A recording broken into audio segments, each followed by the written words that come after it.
Qala mu'allif rahimahu ta'ala wa nafa'ana Allah bihi wa bi'alimi fid dharain amin. Faslun wa syara'itus shalah, adapun syarat-syarat salat qabla dukhuli, sebelum masuk, fiha, di dalam salat, itu khamsatu asya', ada 5 perkara.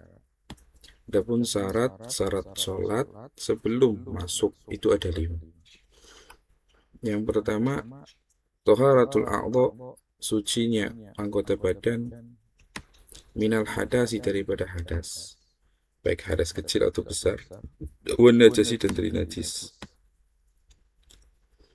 wasatrul aurah, dan menutup aurat, bilibasin, dengan pakaian, tohirin, yang suci, wal wukufu, dan yang ketiga wukuf, berdiri, ala makanin, di atas tempat, tohirin, yang suci, berada di tempat yang suci. Yang keempat, wal ilmu, dan mengetahui biduhul waktu, tentang masuknya waktu. Kemudian wastiqbalul kiblah, yang kelima adalah istiqbal kiblat, menghadap kiblat. Wa yajuzu, dan boleh, tarkul kiblat, meninggalkan kiblat, fi halataini, di 2 keadaan. Yang pertama, fi syiddatil khauf, pada keadaan sangat-sangat takut. Wa fi nafilah fi safar ala rohilah, dan yang kedua adalah ketika sholat sunnah, fi safar, di dalam perjalanan, ala rohilah, di atas tunggangan. Ya. Pasal menerangkan tentang syarat sah sholat. Kemarin sudah kita sama-sama bahas syarat wajib sholat. Artinya ketika syaratnya terpenuhi, seorang wajib sholat. Nah, sekarang syarat sah sholat. Jadi untuk menjadikan sholat itu sah, harus terpenuhi syarat-syarat ini. Yang pertama adalah sucinya anggota badan daripada hadas. Nggak ada hadas kecil, nggak ada hadas besar. Wa najasi, dan daripada najis. Anggota badan, pakaian, atau segala sesuatu yang menempel dengan badan kita, tidak boleh terkena najis. Tidak boleh mudah najis. Kemudian yang kedua adalah satrul aurah, menutup aurat, bilibasin tohir, dan harus dengan pakaian atau penutup yang suci. Ya, jadi syarat penutup itu satu, suci. Tambahannya, syaratnya adalah sesuatu yang mencegah warna kulit. Ya, jadi nggak boleh pakai penutup aurat tapi bening seperti kaca, itu nggak cukup. Harus dengan pakaian yang menutup warna kulit. Ya, bukan bentuknya. Kalau bentuk itu terkadang kalau pakaiannya itu kecil masih kelihatan bentuknya. Nah, itu tidak mengapa walaupun itu makruh. Nah, tapi untuk sah sholat, syarat sah sholat tidak disyaratkan. Ya, yang disyaratkan adalah sekiranya warna daripada tubuh kita itu tidak terlihat kalau sudah ditutup.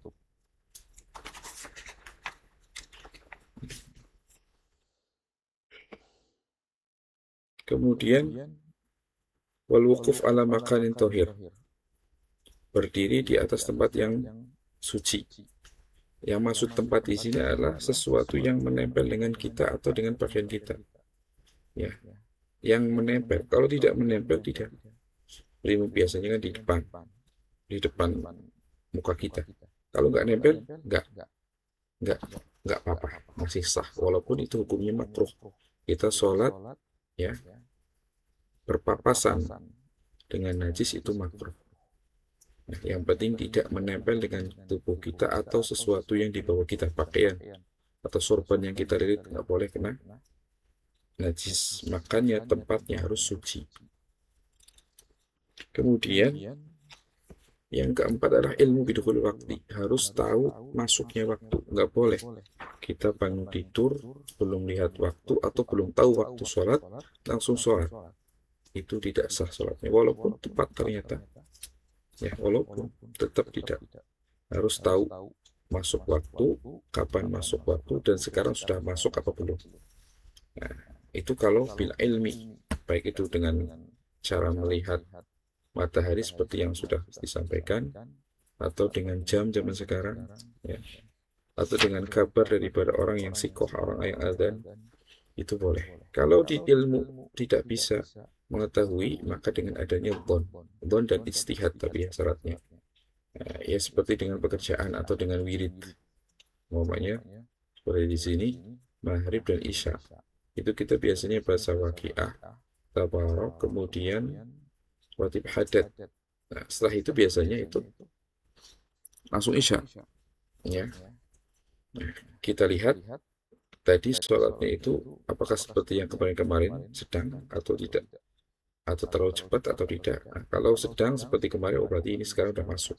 Karena biasanya wirid selesai itu masuk. Kalau dengan pekerjaan, nah, maunya dia penjahit, biasanya itu jahit pakaian satu itu udah masuk waktu isya. Nah, sekarang tadi sudah jahit satu pakaian, oh berarti udah isya. Tuh. Ya, kemudian yang kelima adalah istiqbalul kiblat, menghadap kiblat dengan dada yang wajib, ya. Nah, muka itu nggak wajib sunnah saja, sehingga hukum iltifat menoleh muka itu makruh. Tapi kalau dadanya itu tidak menghadap kiblat, itu sholatnya menjadi batal. Nah, kiblat ini kalau di dekat Mekah, di dekat Ka'bah itu harus tepat Ainul Ka'bah. Ya. Kalau jauh gimana? Pendapat yang mu'tawad memang harus Ainul Ka'bah, menghadap harus tepat di atas Ka'bah. Nah, di antara caranya zaman sekarang itu ya lihat, kan ada waktu-waktu tertentu dalam setahun itu matahari tepat di atas Ka'bah. Nah, itu bisa dilihat di situ. Ya. Nah, walaupun ada pendapat sebagian ulama dalam mazhab kita, yang penting jihad. Ya, kita itu kiblat itu berada di barat, agak ke utara. Ya, berarti kalau kita hadap situ udah cukup. Ya, itu bisa dipakai kalau dalam keadaan darurat atau dalam keadaan yang susah. Kemudian wajib tark kiblat fi halataini, boleh seorang meninggalkan menghadap kiblat di kedua keadaan. Yang pertama syiddatul khauf, sangat takut, ya seperti dalam ketika perang berkecamuk, atau bahkan kata ulama ketika barang benda kita yang kita miliki dicuri orang, ya, kita naruh tas kemudian lagi sholat tasnya diambil, kita kejar, tidak mengapa, walaupun kita ketika mengejar pencuri tersebut itu tidak menghadap kiblat, tapi syaratnya kalau sudah dapat ya kita teruskan di situ dan menghadap kiblat, ya, baik itu bendanya berharga atau yang mungkin ya tidak terlalu berharga, seperti ulama katakan soalnya sendal kita dicuri, kita boleh lari untuk menangkap tersebut, ya, itu masuk syiddatul khauf di situ. Ya, kemudian yang kedua adalah nafilah, sholat sunnah di dalam perjalanan. Ini kalau yang kedua ini khusus sholat sunnah. Kalau tadi syiddatul khauf itu mau sholat wajib itu juga nggak apa-apa. Kalau yang kedua itu sholat sunnah dalam perjalanan syaratnya. Tapi perjalanan di sini tidak harus sampai 2 marhalah, walaupun perjalanan itu kurang dari 2 marhalah. Kata ulama yang penting di situ tidak terdengar adzan, jarak seukuran tidak terdengar adzan. Namanya sini adzan sampai 2 kilo. Nah, berarti 2 kilo lebih itu sudah boleh sholat sunnah tidak menghadap kiblat. Dan juga ala rohila. Memang sholatnya itu di atas kendaraan, di atas mobil, di atas kereta, bukan di atas kapal. Kalau kapal masih mungkin untuk menghadap kiblat. Ini di kendaraan yang kita susah untuk menghadap kiblat. Nah, itu bisa meninggalkan kiblat, sholat sunnah, ya, sholat sunnah. Nah, ini beliau katakan ala rohilah. Tapi ulama katakan boleh juga kalau kita dalam perjalanan sholat sunnah sambil berjalan dan tidak menghadap kiblat. Ya. Kiblatnya orang yang sholat sunnah seperti itu, tujuannya kemana? Tujuannya ke timur, ya udah kiblat di situ, nggak boleh menghadap selain timur. Ya. Nah, kemudian ada tambahan, ketika dia naik kendaraan yang mana itu kendaraannya itu mungkin untuk menghadap kiblat dan menyempurnakan rukun seperti di kapal, ya harus itu. Ini kita berbicara kendaraan yang susah untuk menghadap kiblat, susah untuk menjalankan rukun seperti di kereta. Di kereta pun terkadang mudah, kalau lebih mudah. Ada tempat-tempat kosong kalau kereta. Kalau bis itu agak susah. Ya. Kemudian yang kedua, boleh kita sholat sunnah tidak menghadap kiblat sambil berjalan. Ya, tapi dengan catatan ada sebagian sholat harus menghadap kiblat. Jadi sebetulnya ada 4. Yang pertama ketika takbiratul ihram, yang kedua ketika ruku, ketiga ketika sujud, dan keempat ketika duduk di antara dua sujud.